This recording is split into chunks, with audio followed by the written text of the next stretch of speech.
Our next unfiltered session is titled Impactonomics under the social entrepreneurship pillar. Is it really possible for a purpose-driven startup to thrive as a business? How do you balance between impact and profit? And what are investors looking for in truly responsible ventures? We'll explore these questions with 4 business giants, each shaping new approaches to growth and purpose. Please welcome to the stage Shark Tank judge Riyadh Al-Zamil, founder of Mumzworld, Mona Ataya, and leading the conversation, Lama Alhamawi.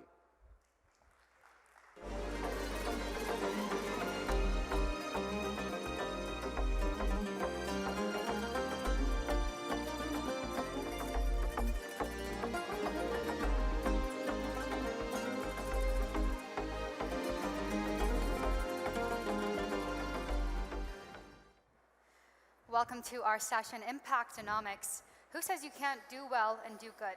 In our session, we are joined by visionary entrepreneurs and investors who will showcase strategies where financial success goes hand in hand with positive change.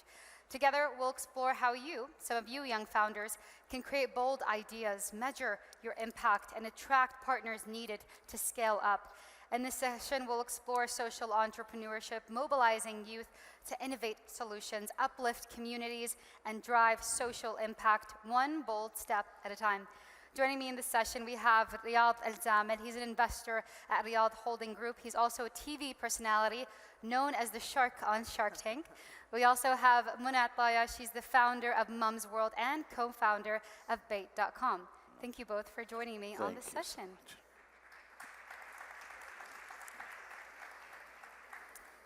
Mona, I'd like to start with you, if that's okay. Obviously, we spoke about this backstage. Mumzworld is a household name. When you launched Mumzworld initially, the region's e-commerce and social enterprise ecosystems were very less mature than they are today. How did you frame your business model to balance growth, profitability, and social value? Okay. So good evening, everyone. When I started Mumzworld, e-commerce represented less than 4% of retail.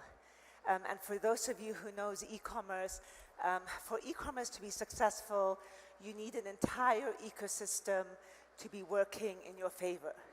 You needed a supply chain, you needed technology talent, you needed payment gateways, couriers that can deliver quickly. None of that existed. So when I launched with a vision, and my vision was very simple. And that was I wanted to empower mothers in the Arab world to make the most informed decisions for their families. I didn't know how I was going to do it. I knew that I was not only building a business, but more importantly, I was building an ecosystem. So in order for Mumzworld to empower mothers, I needed to build all of the enablers around Mumzworld that would allow it to succeed, which meant that I had to contribute to the payment gateways, the technology talent, etc. When we first started Mumzworld in October of 2011, I launched the website with 15,000 SKUs. Within 3 years, Mumzworld had the deepest and the largest catalog of products in the Arab world, and we were the largest gateway into the Arab household, reaching millions of mothers in the Arab world. And really, the way we did that was very simple. Every step of the way, we were driven by one mission, and that is, are we making a mother's life better? And are we making a mother's life easier? And our building of the ecosystem and our building of the brand was driven behind the answer to that question. Brilliant. And Riyadh, I want to move to you. Backstage, we spoke about the specific topic, symbiotic investment model, where you don't just invest capital, but you invest in long-term relationships and support systems. What non-financial support do you find most effective in helping ventures scale, and how do you decide which founders deserve that level of backing? طيب بسم الله السلام عليكم ورحمة الله وبركاته. Very honored to be among this, mashallah, attendees. Actually, it calls solidarity investment. And I always love to be called empowerer rather than investor. with all respect for the investors. But I think, you know, the entrepreneur in the early stage needs a lot of things more than money. I don't think that the money is the only thing or the first thing they need. So we've been trying to build this model where we provide shared services, we provide networking, execution capacity, mentoring, coaching, and other things that, you know, really the entrepreneur can focus on his business model. I think the flexibility, okay, while you're dealing with the entrepreneur in the beginning, changing business models, sometimes even changing sectors. And maybe what gave us the chance to be able to do this, that, you know, really we had a mission. And our mission was that we empower the nation's youth, okay, to build its glory together. So all what we were doing is trying to empower youth and, you know, trying to make them achieve their dreams and their passion, discovering their passion. So I believe for the flexibility that we are trying to give to our founders, make them really without that pressure coming, you know, on, you know, P&Ls or others, okay, to be focusing how to serve their purpose in the right manner. So a lot of exchange programs we're doing. Being together as a one family is something that really give them the credibility first and the ambition to achieve and to compete with other founders who's in the same ecosystem, exchanging, okay, let's say, risks or challenges that they faced it. And I think, you know, building that community, what helped them, alhamdulillah, to grow and achieve more and more. It helps them grow, achieve, and hold on to their purpose, as you mentioned. And Muna, I want to jump back to you. Obviously, we know when so many ventures scale up, they might lose their purpose or their vision over time, or it might change. I want to ask you, with Mumzworld, as your company scaled, how did you embed purpose into the DNA of your operations so that the mission wasn't just an add-on, but part of how you hired, part of how you measured success, and part of how you chose your partners? Sure. I would say that purpose was our core DNA and core driver. Purpose is what got me up every morning with all the challenges and all the difficulties. Again, when I wrote the business plan of Mumzworld, it was in 2011. I wrote the business plan in June of 2011. I had 3 children under the age of 10. I was already an entrepreneur. I was running a very successful digital startup. So for all intents and purposes, I didn't need to start another business. But I saw a very important need gap. On one side, I was a mother who was not empowered. I didn't have access to choice of products, prices were very high, and I didn't have the information to make informed decisions for my family. So that's me as a consumer, and I knew that I was not alone.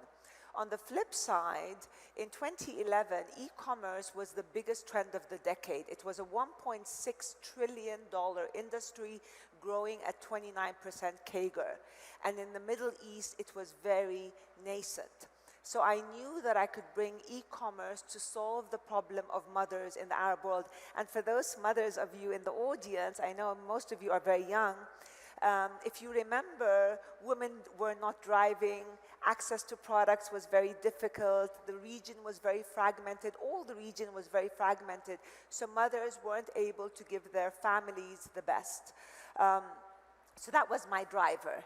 And when I wrote the business plan, my mission on the very top of the business plan was I'm here to empower mothers to be the best version of themselves. And I built the business with fundamentals and unit economics that I knew would last the test of time.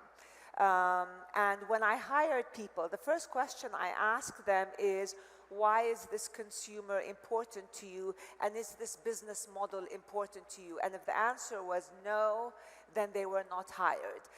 I hired people who were driven by grit and resilience and wanted to change the ecosystem, wanted to impact the ecosystem, and wanted to contribute to our region, to the Arab world.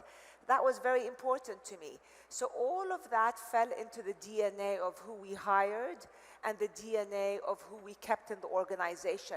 And so what happened as we grew as an organization, that's what kept us innovative, that's what kept us strong, and that's what allowed us to be able to solve the challenges as they went along. And again, I'll just close by saying, as an entrepreneur, and for those of you in the audience who want to be entrepreneur, every morning I would wake up in fear as an entrepreneur. You wake up in fear because you have responsibilities to your staff, to your shareholders, to your customers, etc.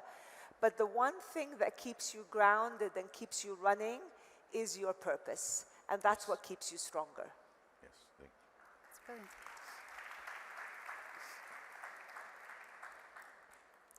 And Riyadh, I want to jump back to you. Finding that balance between social and environmental impact. In your many years of leading and investing, how have you adapted your lens to prioritize social and environmental impact alongside financial returns? And were there any times where you felt that you faced tension between the two, and how did you overcome that? First of all, I believe in the power of and, not or. I will never be with somebody who's always choosing between doing this and doing that. I always believe that you can do both. If you believe in it yourself, you have to do it both.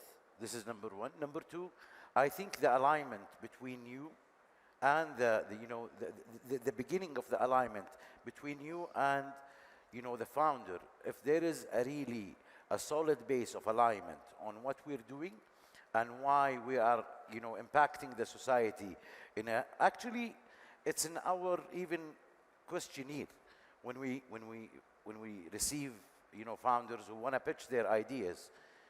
Some of the questions that we ask: are you going to make people's life easier or better? All right, and we always invest with people who's going to make people's life better, such as Muna. Second question is, what's your noble cause? If there is no noble cause in any business that we invest in, we don't believe that it's going to last for a long time, because the only thing that will give you the resilience and the comeback if you fall down is the noble cause that you're doing. If in Raz Group we say we empower youth, if anything goes wrong, still we empowered a lot of youth, more than 300, 400 people. So that's what will make us come back. And so when you have the alignment in the beginning, all right, and putting the society and the environment, okay, as one of the mandates that you want to achieve along with the financial, because I don't believe that sustainability will last without profitability. Okay, the beauty, by the way, 1/3 of Rise is an endowment, all right? So the whole model of solidarity investment being built, okay, so the endowment will empower the entrepreneur, Rise will invest, and then, they will, let's say, mitigate the risk for the investor. After 3 years, the investor will pay back, the debt or the founder's equity. So the system, when within the same business model you have the sustainability and the society and the profitability together, then I think you cannot, nothing can stop you. The two go hand in hand. I mean, I completely agree. And Mona, you said something very interesting. So as an entrepreneur, I completely agree with this. You wake up every morning in fear, you said, because there's so many people relying on you. So many young founders can't foresee the future, or they don't know how to pivot properly, especially when scaling their companies. A lot of challenges come about. I want to ask you, what mindset or operational shifts do you have to make in Mumzworld that you made early on that set the stage for high growth? What mindset do you need for scale? Is that the question? Yeah. I remember when I was raising my A round of funding, and that was a hard round. I was only raising at the time $7 million, so it was a small round, And I was getting rejection after rejection, even though the business was doing so well. You know, we had excellent fundamentals, probably the best in the market. The business was double-digit growing year on year. And yet investors simply were not interested in e-commerce. It was too capital intensive, it was too high risk, etc. And I remember walking into this large conglomerate, and they asked me the question. They said, what are you going to do when the business fails? That was the question. What are you going to do when the business fails? And for me, I realized that I actually never thought of that. And the reason I never thought of that is, for me, the definition of failure is a very elusive one. And insofar that I could get up every day and solve problems the best way I can, surround myself with people who are smarter than me, who have strengths that perhaps I don't have, and I can end the day still running, then I'm successful. So failure was never an option, and I knew that I would always figure it out.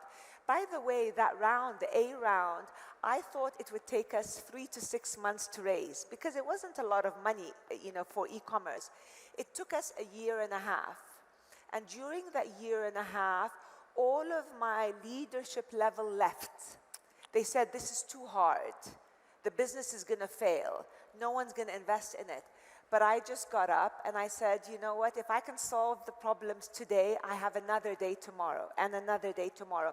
So I guess the mindset is of problem solving, of resilience, of grit, and again, of seeing your North Star. Why are you doing what you're doing? And for me, it was worth the pain, so to speak. We ended up, by the way, raising the 7 million. 6 months later, we raised 20 million, and then we went on to raise another 10 million. So that tipping point, I think, was my test of how far can I go in this area of pain and struggle. And once you overcome, it becomes not easier. The challenges are different, but you know that you have the resilience and the creativity to figure things out. Yeah, brilliant. And Riyadh, I want to jump to you, the topic of red flags in investors. For many young entrepreneurs and founders who we have here in the audience, they're mission-driven, but they fear about losing integrity if they take investment from investors. What red flags would you warn founders on to look out for, especially when choosing founders early on?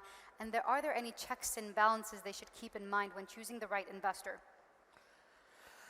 Oh my God, what a question. A lot of red flags here. Okay, I will say it in Arabic and English. After all of these years of partnering with a lot of people, I always say, شارك اللي ترضى يربي أولادك. Partner with a person that you will allow to raise your kids. And this conclusion, because it's all about values. Okay, there is we spoke about the alignment, but also about the values. I always ask entrepreneurs, okay, not to make at least in the beginning of their journey, okay, to select the added value partners or investors rather than the investors who has a lot of checks. Again, it's a beliefs, all right? But I think people who had, they call it, let's say, a positive investment or added value investments or smart money, everybody calls it differently.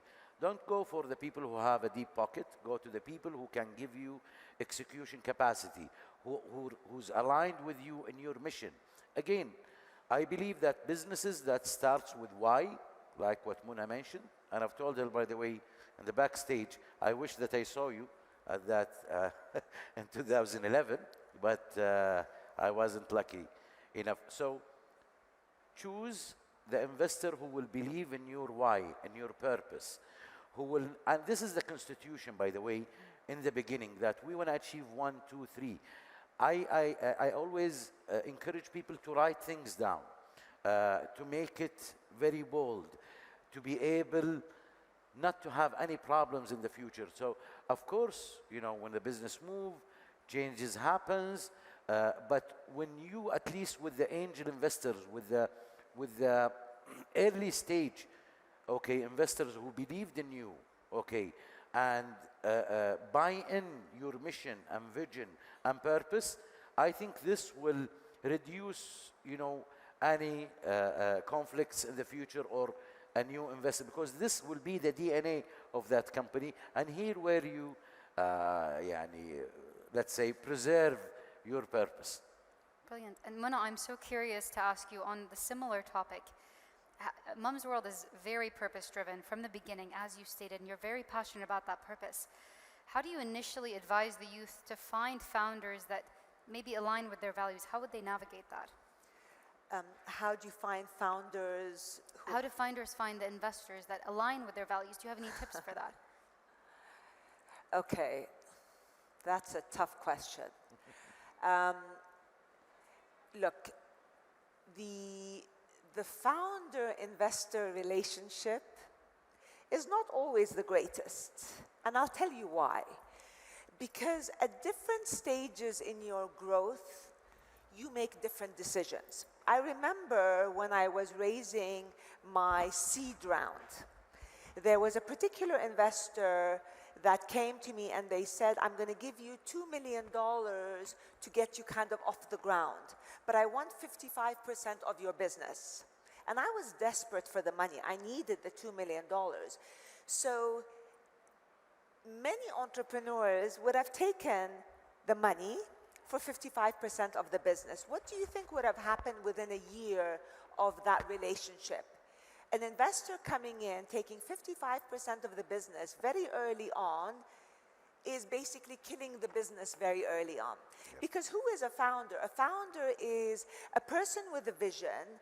They know where they want to go. They know how they want to get there, and you need to give them the freedom to run. You have to give them the freedom to run. So the early founder or the early investors are the ones who are smart enough to know that. They say, you know what, we trust you. Yep. We're investing in you. Yes. We love your business model. Here's the money.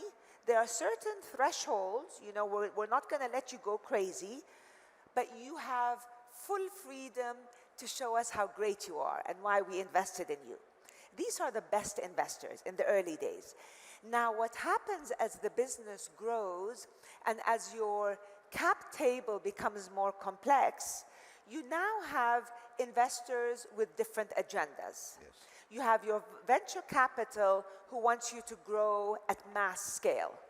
You have your private equity who wants you to be extremely profitable faster. You have your angels who want to exit sooner. So every investor has a different timeline, has a different objective, and has a different style. So what ends up happening when you're a big business is you end up spending a lot of your time dealing with investor agendas, investor egos, conflict of investor objectives, and it's not fun. It's not fun. So I guess the long and short answer is choosing the right investor will make or break your business. It's that simple. Yes. If you choose the wrong investor, guaranteed your business will not survive. And if you choose the right investor at the right time, whether they're strategic or whether they have capital, whatever they are, whatever you need, then your business has a chance to succeed. And for us, I was very particular on our choice of investors. And in fact, I walked away from many deals over the years, even though I needed the money, because this was the wrong fit investor. And I think that was the right decision. Now look, I didn't make all the right decisions. I made some wrong decisions. And in hindsight, I would have made some perhaps different decisions. But I would say your choice of investor is more important than your choice of staff, more important than your choice of partner, more important than anything to get your business to the finish line. Maybe I will add Please. one thing, orchestrating the cap table. Okay, you might have, it's a science, orchestrating the cap table, knowing who comes together, what investor you can put in the pool is very important as well. I think those are the two key takeaways of the session. Choosing the right investor makes or breaks your business. Yep. Mun, I want to jump back to you. I want to ask you, if future economies are to be built on purpose as well as profit, What sectors do you believe are ripe for Impactonomics distribution? What do you foresee in the future? And what would you advise the youth founders to start looking into now to prepare? So I mean, here's the beauty. I wish I was in my 20s. If I were in my 20s today, I would be running. So for those of you in this audience who are in your teens, your 20s, and early 30s, you have blue ocean. You really do. The world has changed so drastically. I mean, health tech has changed. Ed tech is changing. AI is shifting the way we operate. It's shifting the way we work. So the operating rhythm at work is changing.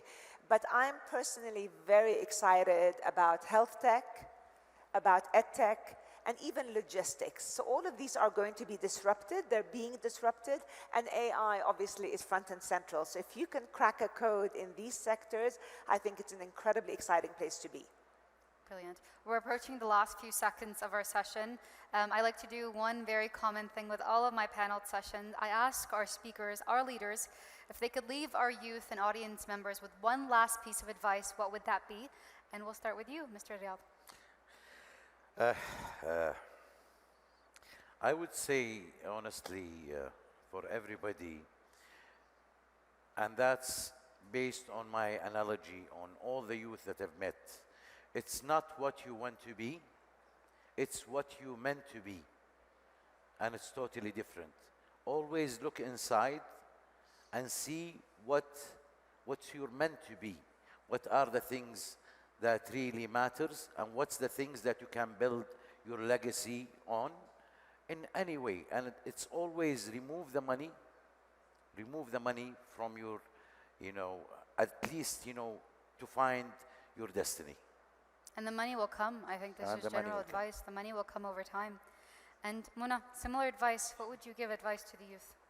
So it's very simple, really. Back to basics. What's the important pain point that you're solving? What are you solving that's important? And are you passionate enough about this problem that you're solving? And that's what's going to create ecosystem value. So insofar that you can create ecosystem value, that's what's important. Now, the last thing I will say, and as a serial entrepreneur, this is really important. I've seen this. We build businesses day in and day out, and I've seen entrepreneurs, as they build businesses, become better people, and I've seen entrepreneurs building businesses become worse people. So important as you go down this journey of creating an ecosystem building, that you become, at your core, also a better person. So as you create value, you also hold that value intrinsically with yourself. Brilliant. Ms. Muna Ataya, Riyadh Al-Zamil, thank you so much for your time. Please give them a round of applause. Insightful session. Thank you. Brilliant.